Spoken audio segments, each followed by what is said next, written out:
매우 중요한 공청회인데 초반에 제대로 듣지 못하고 잠깐 이석했다가 다시 와서 좀 미안합니다.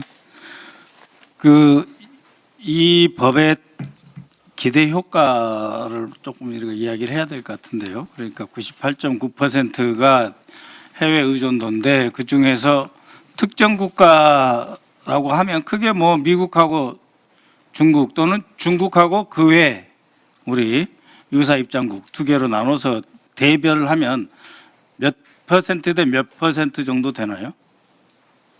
어느 분이나 말씀 좀 해주시죠, 교수님. 조사를 했었는데요. 네. 사실 미국이 너무 압도적으로 많아서 뭐 네. 비교를 하기는 좀 곤란하고요. 거의 그러니까. 대부분 미국 겁니다.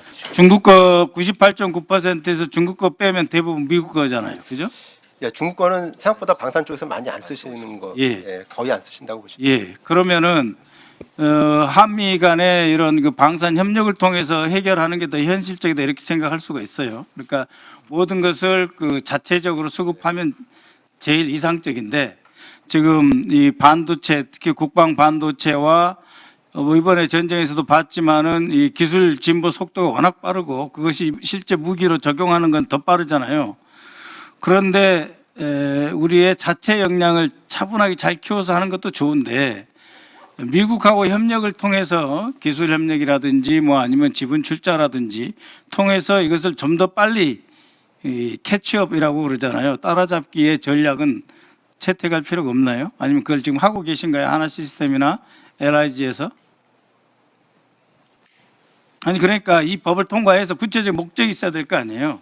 10년이면 10년 내로 뭐 98.9%를 뭐 의존도를 60%로 줄인다든지 아니면은 그 퍼센티지가 중요한 게 아니고 여기도 나와 있지만 질화, 칼륨 등 화학 반도체 정도는 확실하게 국내 자립을 해야 되겠다든지 그러면 이것을 우리가 이 특별법을 하면은 없으면은 뭐 10년 걸리는데 이 특별법을 하면 5년이 걸린다든지 5년이 걸리는 것을 더 압축적으로 하기 위해서는 정부 출자라도 해서 뭐 DS 전자를 도와줘야 된다든지 아예 지분에 뭐 아니 그 한국 GM 부평 공장이 있는데 이런데도 17.8%를 KDB 산업은행이 그냥 지분 출자했어요.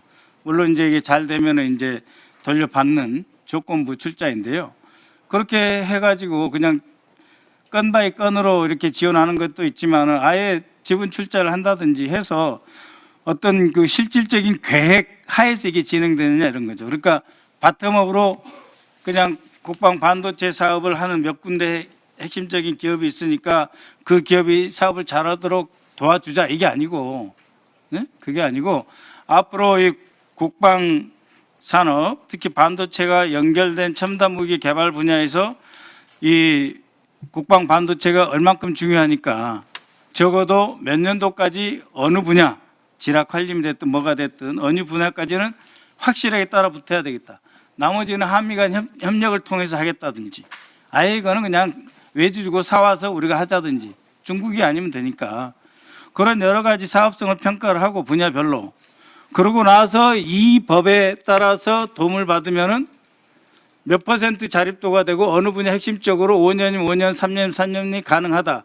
가능하지 않다면은 어떻게 더 집중적으로 키울 거냐 하는 그런 그 그림, 청사진이 있어야 되지 않냐 이런 거예요. 그래서 한 말씀 해 주시죠.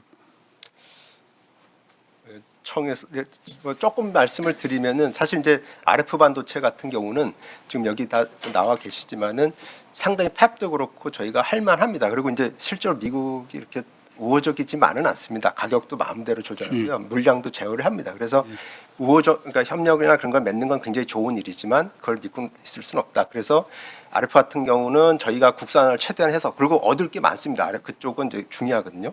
그리고 뭐 프로세서나 다른 전원 같은 어떤 분야는 또 민간이 잘 돼 있습니다. 그래서 그걸 유입시키는 쪽에 또 집중해야 될 것도 있고요. 또 어떤 데는 전략적으로 저희가 보완 이 뇌가 되는 칩들 같은 경우는 저희가 가지고 있어야 여러모로 좋습니다. 그런 데는 거기대로 전략을 해서 그래서 그런 차원에서 봤을 때 이 해당 법안이 뭐 100%는 아니지만 그래도 민간의 실력 있는 업체들이 들어오고 또 기존에 하던 업체들도 잘 혜택을 봐서 좀 더 파이팅할 수 있는 예. 그런 법안이다라고 이제 제 개인적으로는 좀 판단을 하고 있습니다. 예, 위원장 1분만 더 주십시오. 네. 그 임병욱 대표이사께서 보시기에 사실 이게 기회이면서 불안불안하고 겁나는 것도 있죠. 나라에서 도와준다고 하는데 그러다가 실제 큰 돈은 LIG나 하나로 다 가버리고 우리한테 조금 오고, 그래서 LIG하고 하나는 제대로 시작도 못했는데 우리만 공동 참여해가지고 기술 다 뺏기고 이런 두려움도 있죠. 없어요? 어떻게 말씀드려야 될지 잘 모르겠습니다.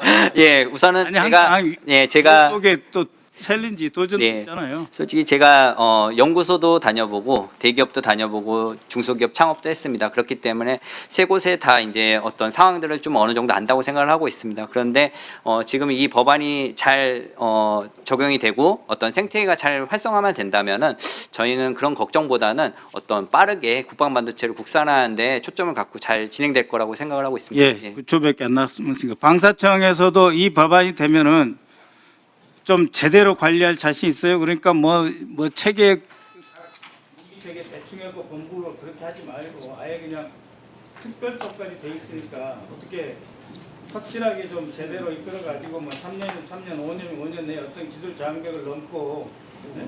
그다음에 우리 국방 반도체 핵심 분야는 적어도 이거는 우리가 책임을 이끌고 갈 수 있다, 이런 자신 있어요? 예, 방사청 기술국장입니다. 그동안 이제 국방 분야에서 다양한 입법이 있었지만 어떤 특정 분야를 지정해서 진행하는 법은 거의 처음인 것 같은데요. 저 의원님 말씀하신 그런 많은 것들 사실 법에 담기지 못했지만 저희가 이제 매년 시행 계획 등을 좀 세우게 돼 있기 때문에 이제 이 법과 별도로 지금 말씀하신 그런 다양한 내용들을 담아서 이제 저희가 마련할 계획으로 있고, 저희는 어쨌든 지금 반도체 이름이 들어간 과를 이제 올해 신설했습니다. 그만큼 이제 저희는 이제 법이 통과되면 말씀하신 그런 내용들을 좀 충실히 뒷받침하려고 최선의 노력을 하고 있습니다. 예, 하나만 마지막으로 물어볼게요. 그러면 이게 이제 좋은 법인데 선례가 돼가지고 다른 분야로 해서 다 이렇게 특별법 만들어 달라고 그러면 어떻게 할 거예요? 그걸 관리할 자신 있어요? 지금 말씀하신 그런 사항도 저희가 생각을 해봤는데 이 반도체가 갖고 있는 그런 특별함 때문에 저희가 뭐 그런 우려는 크게 그만한 분야는 좀 당분간 나오긴 어렵지 않을까 생각합니다. 박선원 의원님 시간 제가 정말 많이 드렸습니다. 예, 수고하셨습니다. 다음은 한기호 의원님.